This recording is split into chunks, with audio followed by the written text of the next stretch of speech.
The first major storm for which we have pictures is the blizzard of 1913. These are cars in the South Bend storage yard unable to move because the line was shut off in several locations. Then there was the legendary blizzard of January 1918. For several days the snow fell, and then the mercury plunged to below zero. Trains were stopped cold for something like a week until the railroad could dig itself out. Early in the railroad's operation, there was a tragic head-on collision of two wooden cars at Shadyside. This took place on June 19th of 1909, killing 12 and injuring 52. Nearly 40 years later, there was another tragedy. The South Shore trains moving at high speed often hit an automobile, but usually it's the fault of the motorist who is careless and pulls in front of the train. The South Shore's worst accident was just such an event, but it had the irony of hitting one of its own vehicles. The afternoon of February 17th of 1947, a one-car train left South Bend for Chicago at 2:30 in the afternoon. 5 miles east of Michigan City, it struck a school bus-type vehicle carrying South Shore track workers. 13 were killed, 14 others injured. The survivors told of screaming at the driver just before he pulled on the tracks, "Wait, wait!" The newspaper said the scene looked like a battleground. The bus was demolished. The railroad car suffered only minor damage. Within more recent memory, the great snowstorm of 1967 stopped not only South Shore passenger service, but almost everything else from Chicago through northern Indiana. And here again, the railroad lost a few days of operation. In the years immediately following, the railroad curtailed its service drastically during big snowstorms. It said the snow got into the electric motors, shorting them out, and blamed the ancient age of the cars for the problems. The line's critics said the problems wouldn't have been so bad if the railroad had kept its maintenance shop strength up to what it was in previous years. And it was in the late 60s that the South Shore really began to talk about needing help from the public sector in the form of money for new equipment. Two of the most unusual accidents on the South Shore took place within a week in April of 1967 at South Bend. On the 14th, the one-car train moving into South Bend from Chicago struck something near Bendix. Whatever it was it hit, it knocked a brake pipe loose, which rendered all the air brakes useless. The cars carry backup handbrake equipment, so that the motorman then began to turn the handbrake wheel. But the chain connecting the wheel with the brakes had rusted, and when pressure was brought to bear, it broke. From then on, it was all the way downhill to LaSalle in Michigan, where the train ran through traffic, damaging a few cars, but killing no one.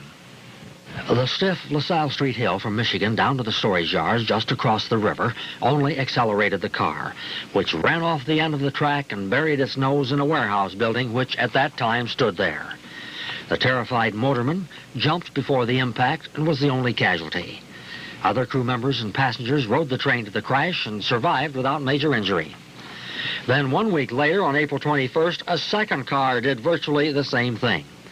Well, this brought about an end to one-car trains until the long cars could be refitted with independent air brake systems at each end of the car, so that if one end was damaged, the other end could stop the car. The rebuilding of the South Shore line by Sam Insull in the 1920s not only saved the railroad at that time, it prepared it for two crises which were to come in the next 2 decades. The Insull rebuilding included the establishment of freight service. At first it was small, but it grew larger, and the South Shore became both a bridge line connecting railroads along its route and a hauler of coal to the electric generating stations at Michigan City and at Bailey. On-line industry also began to provide carload freight. All of this was just in time for the Depression. By 1932 and 33, Insull's Middle West Utilities had gone into bankruptcy, and the trolley line was on its own once again. But the beautifully rebuilt railroad then was able to weather the lean years of the Depression, just in time to be called upon for the massive freight and passenger service of World War II. In 1941, the South Shore carried more than 2.25 million passengers, with freight revenues of $1,800,000. After Pearl Harbor and the nation went to war, the 1941 passenger volume doubled by 1943, and in 1945, more than 6 million persons were carried. All of this was great, but the line now was operating at peak levels with the same equipment it had been using in the late 1920s. During the war, it was virtually impossible to get new equipment, so the railroad, in its own shops, cut some of its cars in two, added 17.5 feet, giving more passenger seats per car. That is why it had long cars and short cars, the long ones having the large picture windows. By 1949, the railroad's freight business had increased to where it needed more locomotives. The line received a windfall by being able to purchase 3 locomotives originally designed for the Russian railroads, but the sale had been stopped by the State Department. The South Shore dubbed its new engines Little Joes, after Joe Stalin. By 1950, the passenger load had dropped to 4.5 million, which still was 1 million passengers a year above the pre-war peak of 1929. But the same virus which had killed other electric lines, the automobile, was at work. And after the Indiana Toll Road and the Dan Ryan Expressway were opened, the South Shore's passenger load declined dramatically. In the 10 years following 1950, passenger riding fell off by 30%. Later, a decrease in frequency of trains approved at the railroad's request by the Interstate Commerce Commission caused a further drop to the vicinity of 3 million passengers a year. Railroading is a mass transportation medium, and when the number of riders decreases, the profits decrease. On the South Shore in the 70s, the cost of running the service was said to be approaching $3 million a year more than the fare box could bring in. With the old cars needing replacement, the railroad started a public information campaign to let the people know it could not afford to keep the service going without some kind of outside financial help. In January of 1975, President Albert Dudley was saying he didn't know how much longer the line could keep the old cars in service.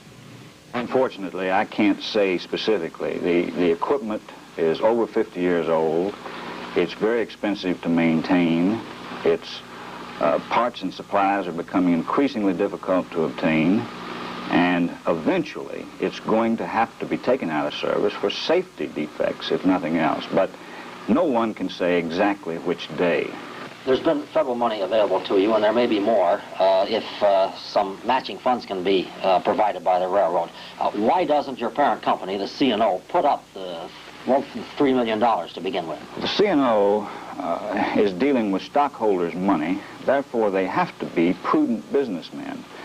They've had a very successful year in '74, but they've been prudent business people. That's one of the reasons they've had a good year. Now, putting additional funds into a losing business is not prudent business management. The railroad simply cannot see investing additional money into a losing operation, which the South Shore Passenger Service is. It's a loser. As 1976 came to an end, the South Shore had petitioned to abandon its passenger service, and the Interstate Commerce Commission set up a series of hearings to be held in January of 1977. The last interurban once again was facing extinction, needing another angel like Samuel Insull or some other miracle, this time in the form of local public money to attract the federal money available to buy new equipment and sustain the operating losses. The agency set up to handle the passenger business was called the Northern Indiana Commuter Transportation District, NICTD for short. The board was made up of 1 representative from each of the 4 counties through which the railroad ran, plus 1 representative appointed by the Indiana governor. As time went by, new cars were designed and 44 were purchased, built by the Japanese with some domestic parts involved. Finally, the first car arrived and was tested on the line between Michigan City and South Bend. Japanese engineers with many pieces of test equipment checked the operation of this first unit. Jim Ranfranz, a NICTD staffer, was delighted. We're out testing this car. We know we got a few bugs to iron out, and we're going to iron them out, and we're anxious for the rest of the fleet to come. If this is an example of what's going to happen, we're going to be in great shape. We're going to have a great new fleet. And it's raining now, and we'll test it in the rain and see how she runs. So this car won't be in passenger service for quite some time yet, but it's a sight that a lot of folks have been waiting a long time to see. It came to pass as the new cars were being replaced by the older ones, there was a final day for the tired equipment. A fire in a motor generator set showed the problems with the worn-out vehicles. Passengers came from all over on the